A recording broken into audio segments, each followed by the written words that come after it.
రాష్ట్రంలో నిరుద్యోగులను ఉద్దేశించి కాంగ్రెస్ ప్రభుత్వం ఏప్రిల్ మేలో జాబ్ క్యాలెండర్ ప్రారంభం చేస్తానని చెప్పినటువంటి మాట నీళ్ళల్లో వేసినట్టు అయిపోయింది. ఏప్రిల్ మేలో లోక్సభ ఎన్నికల కోడ్ వస్తుందని తెలిసి కూడా ఈ అబద్ధపు మాట, మోసపూరితమైనటువంటి వాగ్దానం చేసినటువంటి కాంగ్రెస్ పార్టీ ఇవాళ రాష్ట్రంలో ఇంతవరకు కూడా జాబ్ మేళ క్యాలెండర్ విడుదల కానటువంటి పరిస్థితి. ఇక దీని మీద కాంగ్రెస్ ముఖ్యంగా రేవంత్ రెడ్డి స్పందించాలే. మోసపూరితమైనటువంటి మాటలు మాట్లాడినటువంటి ముఖ్యమంత్రి రేవంత్ రెడ్డి ఇక మీ విఘ్నతకే వదిలేస్తున్నారు తెలంగాణ రాష్ట్ర నిరుద్యోగులంతా కూడా. ఇక చూద్దాం, వెలుగు మన అందాల బొమ్మ దినపత్రిక మోసుకొచ్చినటువంటి వార్తలు చూస్తే బెంగాల్లోని డార్జిలింగ్ జిల్లాలో గూడ్స్ రైలు వెనక నుంచి ఇక ఢీ కొట్టడంతో గాల్లోకి లేచిన ఎక్స్ప్రెస్ ట్రైన్ చివరి బోగి. మొత్తానికి గూడ్స్ రైలు వచ్చి వెనక నుండి ఢీ కొట్టగానే వెనక బోగి గాల్లో లేచిపోయిందంట. ఘోరమైనటువంటి ప్రమాదం. ఇక్కడ చూడు, ఇక ప్రాణ నష్టం ఏం జరగనట్టున్నది. 15 మంది చనిపోయారు. ఇక కాంచన్జంగా ఎక్స్ప్రెస్ను ఢీ కొట్టినటువంటి గూడ్స్. ఈ ఎక్స్ప్రెస్ను గూడ్స్ ఢీ కొట్టింది వెనకాల నుండి.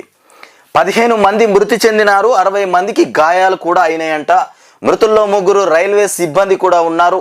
బెంగాల్లోని ఇక డార్జిలింగ్ జిల్లాలో ప్రమాదం చోటు చేసుకున్నటువంటి ఘటన స్థలం.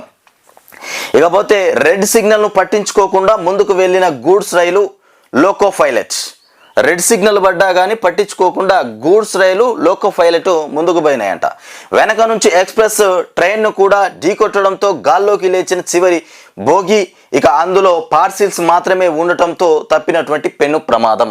వెనక బోగిలో పార్సిల్స్ ఉండడంతోనే ప్రమాదం తప్పిపోయిందట. అందులో పార్సిల్స్ మాత్రమే ఉండటంతో తప్పినటువంటి ప్రమాదం. ఇది చూడరు, గాల్లో లేచింది బోగి. నిలువుగా నిలబడ్డదిరా లేచి ఘోరంగా. ఏ ట్రైన్ ఎంత స్పీడ్ ఉంటుందో తెలుసు కదా మీకు. ఆ స్పీడ్లో అనాథం పైనకు లేచింది. ఈ ఏడాది నుంచే జాబ్ క్యాలెండర్. నిన్న హరీష్ రావు ప్రెస్ మీట్ పెట్టి జాబ్ క్యాలెండర్ రాష్ట్రంలో ఇచ్చినటువంటి హామీల పైన ప్రెస్ మీట్ పెట్టింది కదా హరీష్ రావు. దాన్ని ఉద్దేశించి ఇవాళ జాబ్ క్యాలెండర్ను రాసుకొచ్చింది మన బొమ్మ, అందాల బొమ్మ. ఇక యూపీఎస్సీ తరహాలో ఏటా రిక్రూట్మెంట్స్. ఇక ప్రభుత్వ ఉద్యోగాల భర్తీకి సర్కారు కీలక నిర్ణయం. ఇక ఏ ఏడాది ఖాళీలు ఆ ఏడాదే భర్తీ చేస్తామని చెప్తున్నటువంటి అంశం.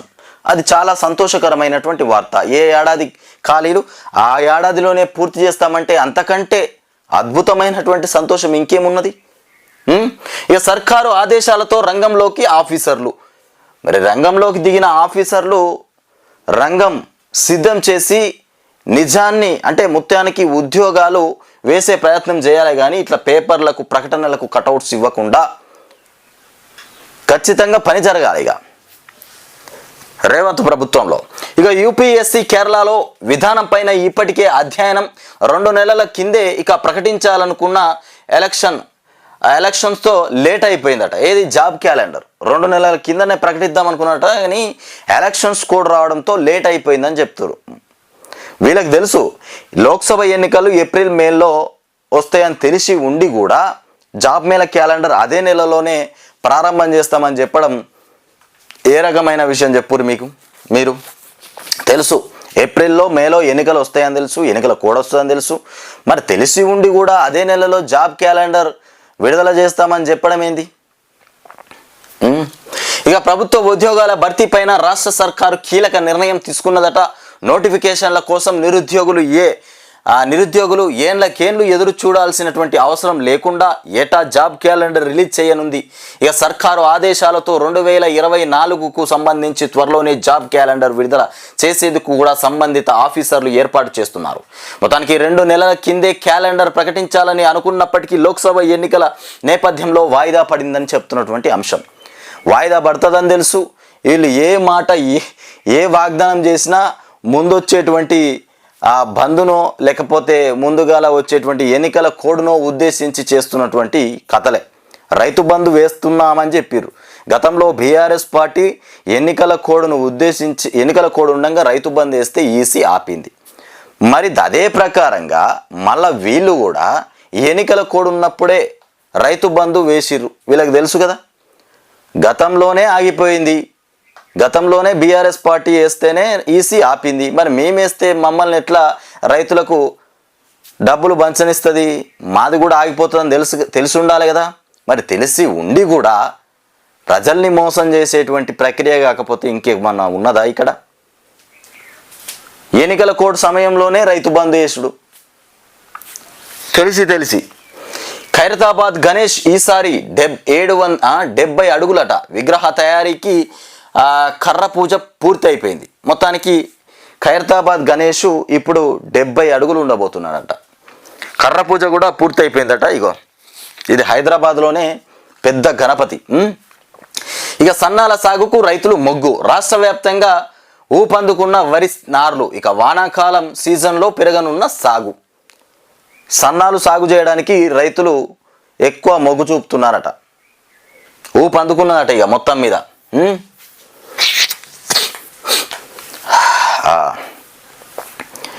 ఇక ఛత్తీస్గఢ్ కరెంటుతో 60,000 కోట్లు లాస్ అంట. ఇక దీని మీద కేసీఆర్కు జస్టిస్ నరసింహారెడ్డి విచారణకు రావాలని చెప్తే, అసలు నీకు విచారణ చేసే అర్హతనే లేదా నరసింహారెడ్డి? నువ్వే ఆ విచారణ నుండి దిగిపో.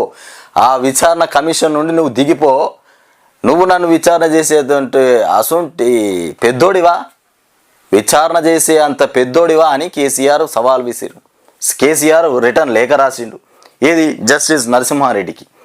ఇక యూనిట్కు 3.90 చొప్పున ఒప్పందం. అన్నీ లెక్కేస్తే యూనిట్కు 5.46 రూపాయలు 5.64 రూపాయలు ఖర్చు అవుతుందంట. గత బీఆర్ఎస్ సర్కారు అసంబద్ధ నిర్ణయాలతో రాష్ట్ర ఖజానా పైన 3,110 కోట్ల అదనపు భారమట. ఆశించిన స్థాయిలో జరగనటువంటి విద్యుత్ సరఫరా, ఇక బకాయిల విషయంలోనూ అస్పష్టతే. ఇక జ్యుడిషియల్ ఎంక్వైరీలో తవ్విన కొద్దీ అక్రమాలు బయటకు వస్తున్నాయని చెప్తున్నటువంటి అంశం. వెలుగు దినపత్రిక మన అందాల బొమ్మ రాసుకొచ్చినటువంటి కథనాలు ఇవన్నీ తెలుసు కదా మీకు. కేసీఆర్ను బొందబెట్టే ప్రయత్నం చేస్తుంది ఇది.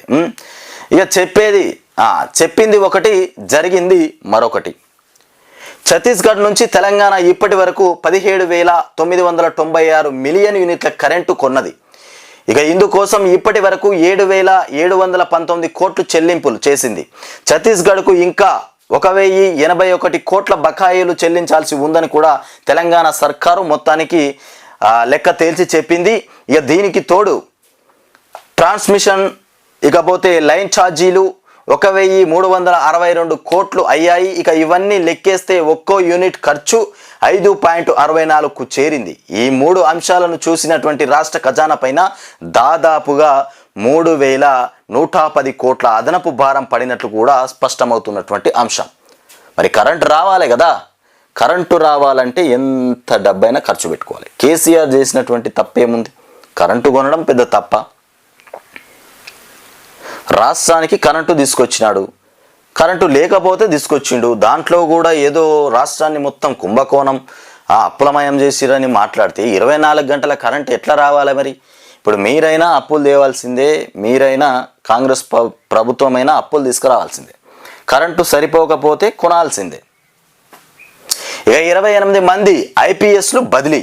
రాష్ట్రంలో ఐపీఎస్ల బదిలీలు మొదలయ్యాయి. 28 మంది ఇక ఐపీఎస్ అధికారులను కూడా ట్రాన్స్ఫర్ చేస్తూ సిఎస్ శాంతికుమారి సోమవారం నాడు ఉత్తర్వులు జారీ చేసినటువంటి అంశం.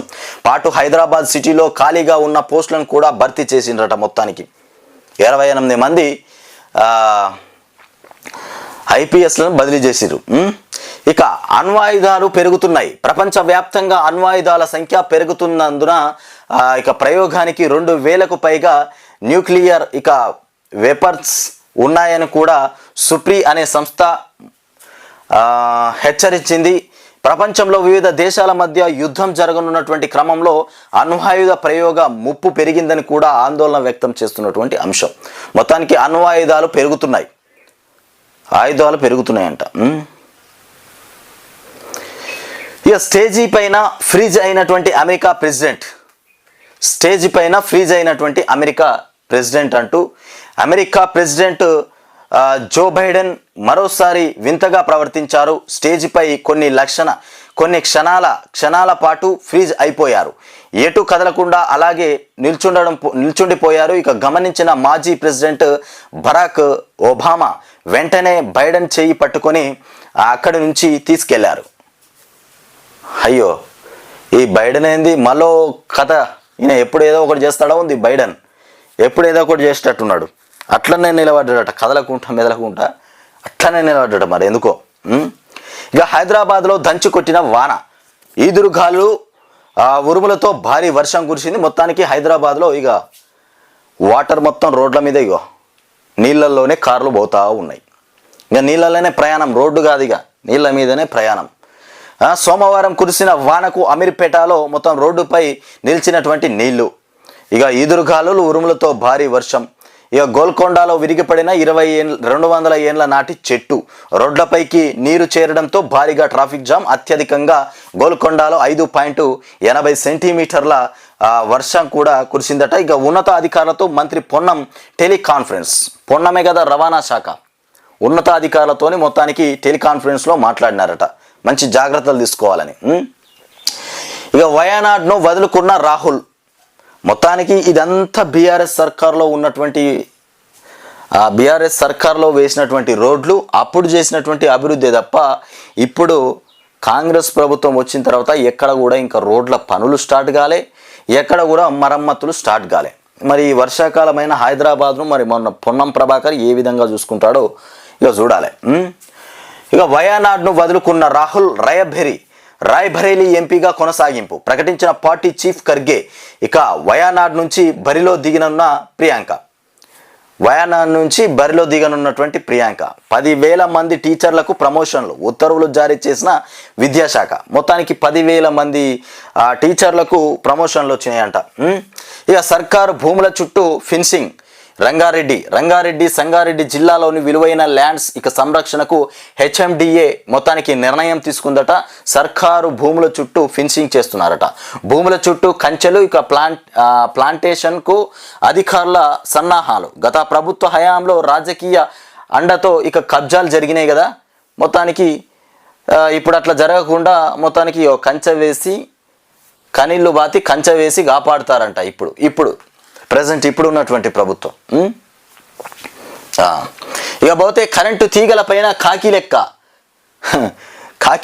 కరెంటు తీగల పైన కాకి లెక్క. ఇక బొమ్మ చూడురి, కరెంటు తీగల మీద పండుకోబెట్టిరు ఆ బొమ్మ, కాకి లెక్క అంటూ వార్త అయితే వచ్చింది.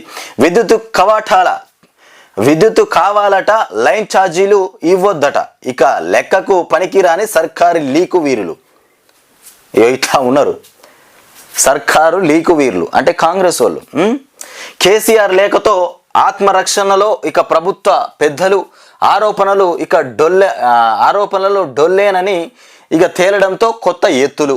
ఛత్తీస్గఢ్ నుంచి విద్యుత్ కొనుగోలుతో రాష్ట్రానికి 60,000 కోట్ల నష్టం అంటూ తప్పుడు ప్రచారం చేస్తున్నటువంటి అంశం.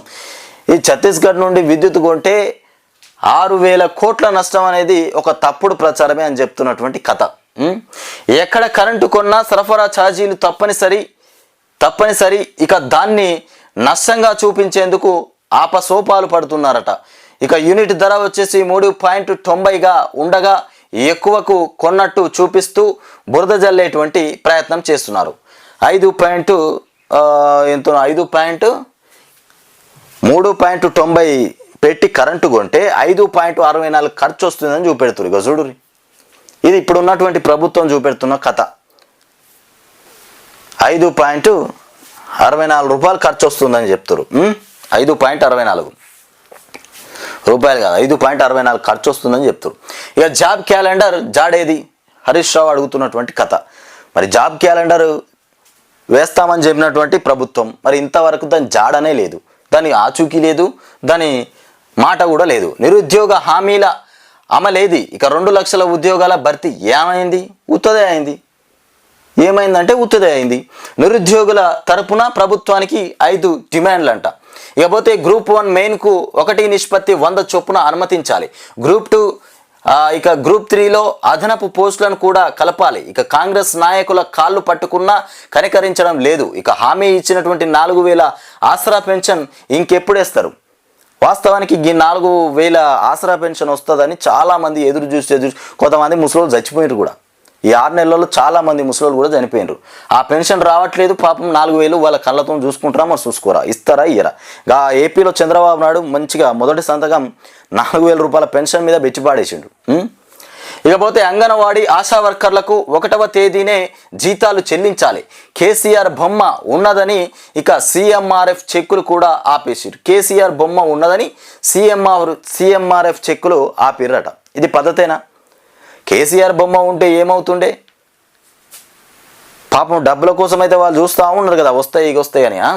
ఇక వ్యూస్ కోసం నాయకుడి నిబద్ధతను కూడా దెబ్బతీయొద్దు అంటూ హరీష్ చెప్తున్నటువంటి అంశం. మొత్తానికి థంబ్నెయిల్స్ పెట్టి అడ్డదిడ్డంగా హరీష్ ఇటుపోతుండు అటుపోతుండు ఇష్టమున్నట్టుగా వార్తలు రాస్తే సరికాదని చెప్తున్నటువంటి కథ.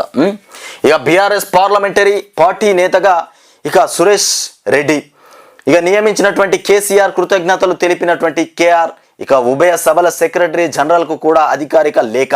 మొత్తానికి బీఆర్ఎస్ పార్లమెంటరీ పార్టీ నేతగా కేఆర్ సురేష్ రెడ్డిని నియమిస్తూ అధికారిక లేఖను అందజేస్తున్నటువంటి బీఆర్ఎస్ అధినేత కేసీఆర్. చిత్రంలో ఎంపీ దివకొండ దామోదర్ రావు కూడా ఉన్నటువంటి అంశం. ఇకపోతే నీట్గా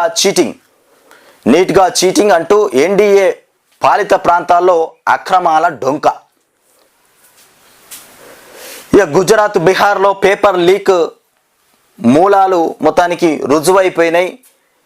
నీట్గా చీటింగ్ ఎన్డీఏ పాలిత రాష్ట్రాల్లోనే ఎన్డీఏ పాలిత ప్రాంతాలు ఎక్కడైతే ఉన్నాయో అక్కడనే పేపర్ లీక్ అయిపోయిందట. అసలు పేపర్ లీకేజ్ ఎట్లా అయింది? 30 లక్షల రూపాయలంట పేపర్ లీక్ చేయడానికి తీసుకున్న సొమ్ము. ఇక పోతే లక్షల దండుకొని అంగడి సరుకుగా ప్రశ్నపత్రం అమ్ముకున్నారు. 24 లక్షల నుంచి విద్యార్థుల జీవితాలతో చెలగాటం. 20 లక్షల మంది విద్యార్థుల జీవితాలతో చెలగాటం ఆడుతున్నటువంటి అంశం. 10 రోజుల ముందు ఎన్నికల ఫలితాల రోజే రిజల్ట్స్. ఇక అవకతవకల నుంచి దృష్టి మళ్లించేందుకేనా ఈ ప్లాన్? ఇక చివరకు అక్రమాలు జరిగినట్టు ఒప్పుకున్నటువంటి కేంద్ర మంత్రి. ఇట్లా ఉన్నది. ఇక 6 నెలల్లో 3వసారి రాష్ట్రంలో IPSల బదిలీ. 28 మందికి స్థానచలనం. 6 నెలల్లోనే 3వసారి చేసిరట బదిలీలు. మరి వాళ్ళను ఎవరిని ఎటు పంపినా వీళ్ళ పాట వినట్లేనట్టున్నారు. ప్రభుత్వం మాట అసలు వింటలేరేమో IPSలు. ఇకపోతే 9 ఏళ్ల నష్టం. ఇక ఫాక్స్కాన్. ఈ కేసీఆర్ కృషితో రాష్ట్రానికి పారిశ్రమ ఆగస్టులో ఉత్పత్తి ప్రారంభం. 1,00,000 మందికి ఉపాధి దక్కే ఛాన్స్ దేశ చరిత్రలో ఇదే తొలిసారి. ఇక తెలంగాణకు కంపెనీని రప్పించడానికి కూడా 215 నుంచి శ్రమ. ఇక మహారాష్ట్రకు తరలించాలన్నటువంటి కేంద్రం ఇక కుట్రలకు కేటీఆర్ మొత్తానికి చెక్ పెట్టినటువంటి అంశం. మొత్తానికి 9 ఏళ్ల కష్టం. ఇక ఈ ఫాక్స్కాన్ కంపెనీ మన రాష్ట్రానికి తీసుకొచ్చినటువంటి ఘనత కేటీఆర్ది. కేటీఆర్ 2015 నుంచి శ్రమ పడుతున్నాడంట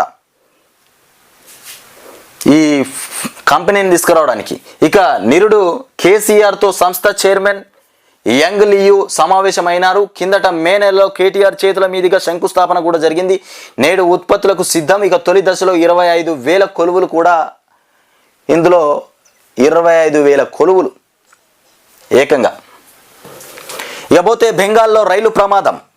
ఎక్స్ప్రెస్ను ఢీకొన్న గూడ్స్ రైలు 9 మంది. ఇది ఇంతకుముందు చూసినటువంటి వార్తనే. ఇక పోతే కేంద్రం తీరు దారుణం. నీట్ పైన 24 లక్షల మంది విద్యార్థుల్లో ఆందోళన. ఇక పేపర్ లీక్ సమస్య కాదన్నట్టు మాట్లాడుతున్నారు. అసలు పేపర్ అనేది లీక్ సమస్యే కాదన్నట్టు మాట్లాడుతున్నారట. కేంద్ర మంత్రి ప్రధాన్ వ్యాఖ్యలపైన కేటీఆర్ ఆగ్రహం వ్యక్తం చేస్తున్నటువంటి అంశం. ఈ అందాల బొమ్మ మోసుకొచ్చిన వార్తలు మనం చూసినాం కదా.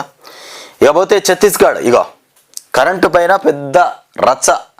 కరెంటు మీద ఇప్పుడు ఒక పెద్ద చర్చ కొనసాగుతుంది. మన రేవంత్ రెడ్డి సార్కును కేసీఆర్కు ఒక పెద్ద చర్చ. ఇకపోతే ఛత్తీస్గఢ్ కరెంటుతో నష్టం 6,000 కోట్లు, ఇక 3.90కే ఒక్కో యూనిట్ కొనుగోలుకు ఒప్పందం, ఇక అయినటువంటి ఖర్చు 5.64. ఈ రకంగా చూపెడుతున్నారు. 3.9కి కొన్నామని చెప్తే అయిన ఖర్చు 5.64 అని చూపిస్తారు. ఇక 1,715 కోట్ల బకాయిలట ఇక కట్టాలని ఛత్తీస్గఢ్ డిమాండ్. ఇక జ్యుడిషియల్ కమిషన్కు ఇచ్చిన నివేదికలో ఇక డిస్కంల వెల్లడి. ఏఆర్సీ తుది ఆమోదం లేదు. ఆదర్శకతకు పాతర అంటూ ఆది నుంచి విమర్శలు ఎదుర్కొంటున్నటువంటి ఎన్టీఏ ఇకపోతే పరీక్షల నిర్వహణ ఫలితాల విడుదలలో అనవసర గోప్యత, ఇక నీట్లో గ్రేస్ మార్కులు ఇక కలవడంతో మరోసారి వివాదాస్పదం. ఇక ఇదేం వైఖరి అంటూ నిపుణుల విస్మరమట. మొత్తానికి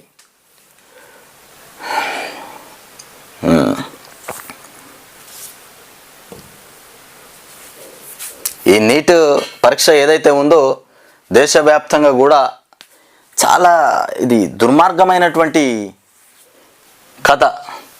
విద్యార్థుల జీవితాలతోనే ఆడుకున్నటువంటి వ్యవహారం ఇది. ఒక అసలు చదువు అనేది పెద్ద బిజినెస్ లాగా మారిపోతుంది. డబ్బులు సంపాదించుకునే రకంగా మారిపోయింది విద్య.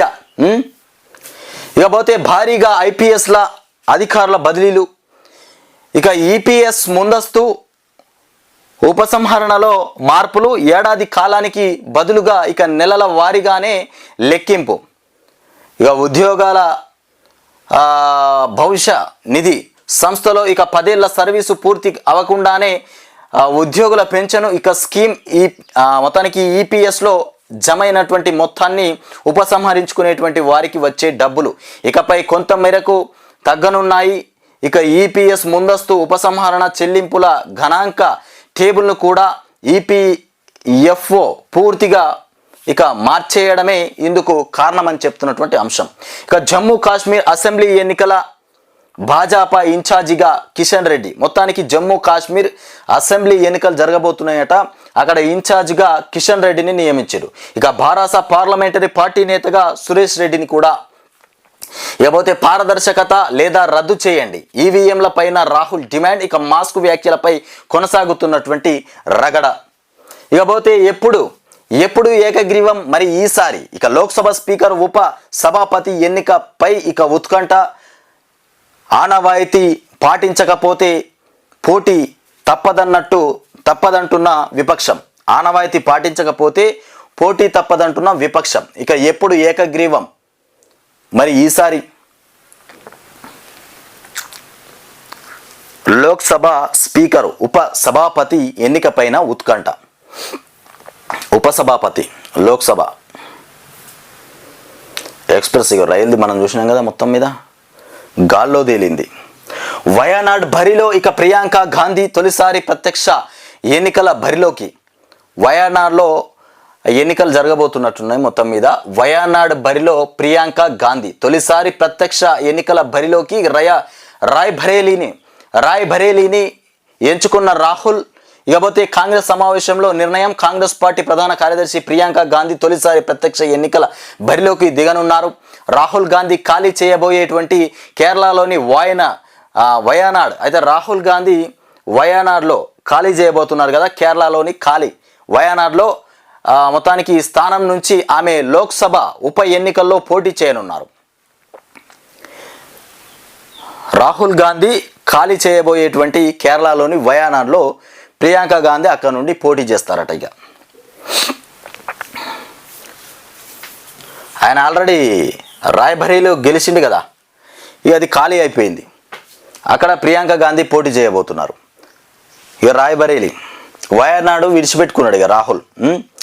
హరిత మహేశ్వరం చుట్టూ ఎత్తైన కొండలు, ఎక్కడ చూసినా పచ్చదనం, ఇక సంతరించుకున్నటువంటి చెట్లు. ఇగో హరిత మహేశ్వరం అట. మొత్తానికి అబ్బా అద్భుతం చూడరు. ఇగో కొండలు చెట్లు, అరెరర ఈ అద్భుతం, ఈ సీన్ మామూలుగా లేదు. ఇక రిజర్వాయర్లన్నీ ఖాళీ. తెలుగు రాష్ట్రాల్లో ప్రాజెక్టులు నిండడానికి 560 టీఎంసీలు అవసరం. మొత్తానికి రిజర్వాయర్లన్నీ ఖాళీ అయిపోయినట. తెలుగు రాష్ట్రాల్లో ప్రాజెక్టులన్నింటినీ నింపడానికి 560 టీఎంసీల నీళ్లు కావాలి. ఇన్ని టీఎంసీల నీళ్ళు అయితే మళ్ళీ అన్నీ నిండుతాయి.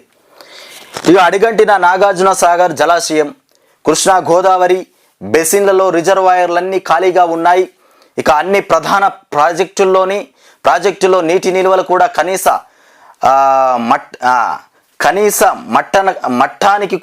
మట్టానికన్నా దిగువకు చేరాయి. కృష్ణా గోదావరి నదులపైన తెలుగు రాష్ట్రాల్లో ఉన్న రిజర్వాయర్లన్నీ నిండడానికి కూడా 560 టీఎంసీలకు పైగా అవసరం. ఇక ఎగువ రాష్ట్రాల్లోని ఆలమట్టి, ఇక జైక్వాడి తదితర రిజర్వాయర్లు సైతం ఖాళీగా ఉన్నాయి. అవన్నీ నిండిన తర్వాతే దిగువకు నీళ్ళు వచ్చేటువంటి అవకాశం ఉందని చెప్తున్నటువంటి కథ. ఇక పోతే రాయ్బరేలీకి రాహుల్ సై. వయనాడ్ను వదిలేసినటువంటి రాహుల్ వయనాడ్ నుండి మొత్తానికి ప్రియాంక గాంధీ పోటీ చేయబోతున్నటువంటి అంశం ఉప ఎన్నిక. ఇక వయనాడ్ను వదులుకోవాలని నిర్ణయం. అక్కడి నుంచి పోటీ చేయనున్నటువంటి ప్రియాంక క్లిష్ట పరిస్థితుల్లో నా వెంట నిలిచారు. ఇక వయనాడ్ ప్రజలకు రాహుల్ కృతజ్ఞతలు చెప్పిండ్రు. మొత్తం మీద రాయ్బరేలీలో గెలిచినటువంటి రాహుల్ రాయ్బరేలీలో గెలిచిండు, వయనాడ్లో గెలిచిండు. 2 చోట్ల పోటీ చేస్తే 2 చోట్ల గెలిచిండంట. ఇక మొత్తానికి ఇక్కడ రాజీనామా చేసిండు. వయనాడ్లో పక్కకు తప్పుకున్నాడు. ఇక అక్కడ ప్రియాంక పోటీ చేస్తుంది మళ్ళా ఉప ఎన్నిక. అక్కడ అన్నలేని లోటు లేకుండా చూస్తా అంటూ ప్రియాంక చెప్తున్నటువంటి అంశం. కేరళను కాంగ్రెస్ రాజకీయ ఏటీఎంగా భావిస్తోంది బీజేపీ. ఇక పోతే లోక్సభలో విపక్ష నేత పదవి తీసుకోవటానికి కూడా రాహుల్ విముఖం. ఇక కుమారి శైలజా, గౌరవ్, ఇక గోగోయ్, మనీష్, ఇక పోతే తవారీల్లో ఒకరికి ఆ ఛాన్స్ దక్కే అవకాశం ఉందట. ఇక ఛత్తీస్గఢ్ కరెంటుతో 60,000 కోట్ల భారం పడిందంటే ఇది ఇక తప్పుడు సమాచారం అని చెప్తున్నటువంటి కథ. అప్పనంగా అప్పగించారు. ఇక జగన్ కట్టుకున్నాడట ఈ ప్యాలెస్. జగన్దేనా? వైసీపీ 450 కోట్లు ఋషికొండ మహాల్లో ఇక 120 కోట్లు సోకులకే పోయినాయట. 450 కోట్లు ఋషికొండ 450 కోట్లు పెడితే సోకులకే 120 కోట్లు సోకులకే పోయినాయట సొమ్ము. ఇక సమీప బంధువు సుప్రియారెడ్డికే ఆ ఖరీదైన వర్క్స్ అప్పచెప్పినారట. సమీప బంధువు అయినటువంటి సుప్రియారెడ్డికి ఆ వర్క్ అప్పచెప్పారట. ఇక ఐటీ సలహాదారు శ్రీనాథ్ రెడ్డి భార్య సుప్రియ, జగన్ బెంగళూరు, హైదరాబాద్, ఇక ప్యాలెస్ వసూలు ఇక ఈమెవే. ఇకపోతే వైసీపీ అధికారంలోకి వచ్చాక సొంత కంపెనీ, తొలుత తాడేపల్లి పనులు, తర్వాత ఋషికొండ వర్క్స్, ఇక పాంథియన్ డిజైన్స్ పేరిట ఖరీదైన ఇంటీరియర్ డిజైన్లు కూడా చేసినారట. ఖరీదైనటువంటి ఇంటీరియర్ డిజైన్లు. ఇక ప్రభుత్వ టూరిజం ప్రాజెక్టులన్నీ ఆమె కంపెనీకే. ప్రభుత్వ టూరిజం కంపెనీలు మొత్తం ఆమె కంపెనీకేనట. ఎక్కడ కట్టాల, ఏది నిర్మించాలన్నా ఏ ప్రతిపాదికన ఇచ్చారు. ఇక బంధువు అనేదే అర్హత. ఏ ప్రాతిపాదికన ఇచ్చారంటే చుట్టం అనేది అర్హత. చుట్టం అనే పేరుతోనే ఆమెకు ప్రతిదీ కూడా ఆమెకే అప్పచెప్పిరట కట్టాలని. ఏ నిర్మాణమైనా ఆమెకే అప్పచెప్పిరట డిజైన్స్. ఇక 100కు అయ్యేటువంటి పనికి 1000 రూపాయలు, 100 రూపాయలు అయ్యే పనికి 1000 రూపాయలు అప్పచెప్పిరట. ఇక నీళ్ళ 100 కోట్ల ప్రజాధనం ఖర్చు అయిపోయినటువంటి కథ. ప్రజాధనం అంటే అసలు విలువే లేకుండా పోయింది. ఇష్టం ఉన్నట్టుగా ఖర్చు పెడుతుర్రు ప్రజల సొమ్ము. కాంగ్రెస్లోకి గద్వాల ఎమ్మెల్యే కృష్ణమోహన్ రెడ్డి. ఇక చేరికపైన కొనసాగుతున్న చర్చలు, స్థానిక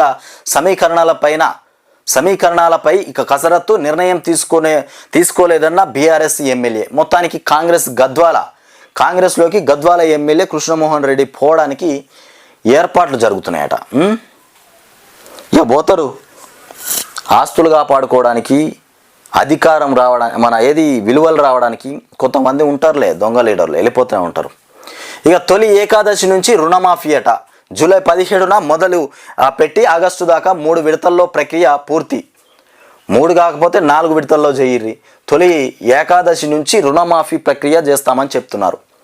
ఆగస్టు దాకా 3 విడతల్లో, మొత్తానికి ఆగస్టు వరకల్లా రుణమాఫీ ఖతం చేస్తానని చెప్పినటువంటి మన రేవంత్ రెడ్డి. ఐటీ రిటర్నులు ఇక దాఖలు చేస్తున్నటువంటి రైతులు ఐటీ రిటర్నులు దాఖలు చేస్తున్న రైతులు, ఉద్యోగులకు ఇబ్బంది లేదు. ఆదాయ పన్ను కడుతున్నటువంటి వారికి మాత్రం మాఫీ లేదు. 4 రోజుల్లో మంత్రివర్గం భేటీ, అందులోనే విధి విధానాల ఖరారు కూడా జరగబోతుందట. ఇక రుణమాఫీకి 25,000 కోట్లు అవసరమని కూడా అంచనా వేస్తున్నటువంటి అంశం. 30,000 కోట్లు అంటారు, ఓసారి 25,000 కోట్లు అంటారు, 20,000 కోట్లు అంటారు. ఒక్కో రోజు ఒక్కో రకంగా లెక్కలు వస్తూ ఉన్నాయి. మళ్ళీ ఎన్నికల మూడ్లోకి బీజేపీ. కేంద్ర మంత్రి కిషన్ రెడ్డికి జమ్మూ కాశ్మీర్లో బాధ్యతలు అప్పచెప్పారు. ఇక జమ్మూ కాశ్మీర్లో అసెంబ్లీ ఎన్నికలకు ఇన్ఛార్జ్ కిషన్ రెడ్డి అనంట. ఇకపోతే 28 మంది ఐపీఎస్ల బదిలీ. ఇక బీఆర్ఎస్ పార్లమెంటరీ పార్టీ నేతగా సురేష్ రెడ్డిని నియమించారట. బీఆర్ఎస్ పార్లమెంటరీ పార్టీ నేతగా, ఇక బీఆర్ఎస్ పార్లమెంటరీ పార్టీ నేత, రాజ్యసభలో బీఆర్ఎస్ ఫ్లోర్ లీడర్గా మొత్తానికి ఎంపీ కేఆర్ సురేష్ రెడ్డిని నియమితులయ్యారు. ఇక కేశవరావు స్థానంలో సురేష్ రెడ్డిని నియమిస్తున్నట్లు కూడా బీఆర్ఎస్ అధినేత కేసీఆర్ సోమవారం ప్రకటించారు. ఈ మేరకు Rajya Sabha secretary general, Lok Sabha secretary, ఇక జనరల్కు కేసీఆర్ వేరువేరుగా లేఖలు కూడా పంపినటువంటి అంశం. రాజ్యసభ సెక్రటరీ, జనరల్ సెక్రటరీ కిట. ఇక ఉద్యోగ వర్గాలకు కేంద్రం ఊరట ఇచ్చిందట. మరి ఏం ఊరట ఇచ్చింది? ఆదాయపు పన్ను తగ్గించే యోచన, మధ్యతరగతి ప్రజల వద్ద డబ్బు మిగిలేలా ఆర్థిక విధానాలు, ఇక బడ్జెట్ పైన కొనసాగుతున్నటువంటి కసరత్తు. హైదరాబాద్లో భారీ వర్షం, ప్రమాద రహదారులను ముంచేసిన వరద. ఇకపోతే డీజే డ్రగ్స్ జాకీ. ఈ డ్రగ్స్ చాలా డేంజర్. రాష్ట్రంలో విచ్చలవిడిగా కొనసాగుతున్నటువంటి డ్రగ్స్. ఇకపోతే మిర్యాలగూడలో స్వాధీనం చేసుకున్న గంజాయి, నగదు, ఫోన్లు, మత్తు మందు తీసుకొని ఇక పబ్లకు డిస్క్ జాకీ. అతడితో టచ్లో ఉన్నటువంటి 16 మందికి పరీక్షలు కూడా చేసినారట. ఇక డీజే మరో 2 డ్రగ్స్ తీసుకున్నట్లు కూడా నిర్ధారణ చేసినారట. విద్యా సంస్థల్లో బ్యాగులన్నీ తనిఖీ చేయాల్సిందే. ఇక టీజీ న్యాబ్ డైరెక్టర్ సందీప్ షాండిలియా స్పష్టీకరణ. ఒక్కరోజే 349 మంది తాగి ఇక దొరికిపోయారు. వీరిలో 21 నుంచి 30 ఏళ్ల లోపు వారే అధికం. ఇక మాదాపూర్లో అత్యధికంగా 74 మంది పట్టివేత. సైబరాబాద్లో ఇక డ్రంక్ అండ్ డ్రైవ్ కేసులో నమోదైనాయట. ఇక గంజాయి అలవాటు చేసి విక్రేతలుగా మార్చి ఇక ఏపీకి చెందినటువంటి తండ్రి కుమార్ల ఘరానా దందా. ఏపీకి చెందినటువంటి తండ్రి కుమార్లు ఘరానా దందా. గంజాయి అలవాటు చేసి విక్రేతలుగా మార్చిరట. సైబరాబాద్ డ్రంక్ అండ్ డ్రైవ్ కేసులో నమోదు. ఇక త్రిబుల్ ఆర్ నిర్మాణానికి 31,000 కోట్లు. ఇక ఉత్తర దక్షిణ భాగాలకు కలిపి అధికారుల అంచనా వ్యయం. మొత్తానికి త్రిబుల్ ఆర్ రోడ్డు నిర్మించడానికి 31,000 కోట్లు ఖర్చు అవుతుందట. మొత్తానికి 350 కిలోమీటర్ల రోడ్డుకు 4,500 హెక్టార్ల భూమి కూడా అవసరమని చెప్తున్నటువంటి అంశం. ఉత్తర భాగం ఇక నిర్మాణానికి ఆగస్టులో రాష్ట్ర సర్కారు టెండర్లో ఇక పరిహారంలో 50% చెల్లింపు కోసం ఇక హడ్కో నుంచి రుణం అని ఇక్కడ వార్త చూస్తున్నాం. ఇక regional ring road, triple R నిర్మాణ పనులకు అడుగులు వేగంగా పడుతున్నాయి. ఉత్తర దక్షిణ భాగాలుగా నిర్మించే ఈ రహదారి నిర్మాణానికి అయ్యే మొత్తం వ్యయం పైన అధికారులు ఒక అంచనాకు వచ్చారు. ఇక 2 భాగాలుగా కలిపి మొత్తం 350 కిలోమీటర్ల మేర నిర్మాణం కానున్నటువంటి త్రిబుల్ ఆర్కు ఇక 31,000 కోట్ల మేర నిధులు ఖర్చు అవుతాయని కూడా లెక్కగట్టారు. ఇక తొలుత నిర్మాణం చేపట్టేటువంటి ఉత్తర భాగం. ఇది మనం చూసుకున్నటువంటి వార్తలు. టోటల్గా ఇక ఇక్కడ విషయం ఏంటంటే తెలంగాణ రాష్ట్రంలో నిరుద్యోగులు ఎక్కువ బాధపడుతున్నారు. ఈ నిరుద్యోగుల కోసం జాబ్ మేళా క్యాలెండర్ విడుదల చేస్తామని చెప్పినటువంటి కాంగ్రెస్ ప్రభుత్వం ఇంతవరకు కూడా ఆ క్యాలెండర్ను ప్రారంభం చేయలే. మరి నిరుద్యోగుల జీవితాలతోనే ఆడుకుంటున్నటువంటి కాంగ్రెస్ ప్రభుత్వం వెంటనే జాబ్ మేళా క్యాలెండర్ విడుదల చేయాలంటూ నిన్న ప్రెస్ మీట్లో మాట్లాడినటువంటి హరీష్ రావు. ఇకపోతే దీని మీద స్పందించాలి. ముఖ్యంగా రేవంత్ రెడ్డి తెలంగాణ రాష్ట్ర ప్రజల కోసం ఎన్నికల ముందు ప్రతిపక్షంలో ఉన్నప్పుడు చేసినటువంటి సవాల్స్ మర్చిపోయినటువంటి రేవంత్ రెడ్డి, మీరు అప్పుడు ఏం మాటలు మాట్లాడినారు, ఎట్లాంటి మాటలు మాట్లాడినారు, తెలంగాణ రాష్ట్ర ప్రజల కోసం ఏ విధంగా గర్జించినారో అవన్నీ ఒకసారి గుర్తుకు తెచ్చుకొని రాష్ట్ర ప్రజల బాగోగుల కోసం ప్రయత్నం చేయండి.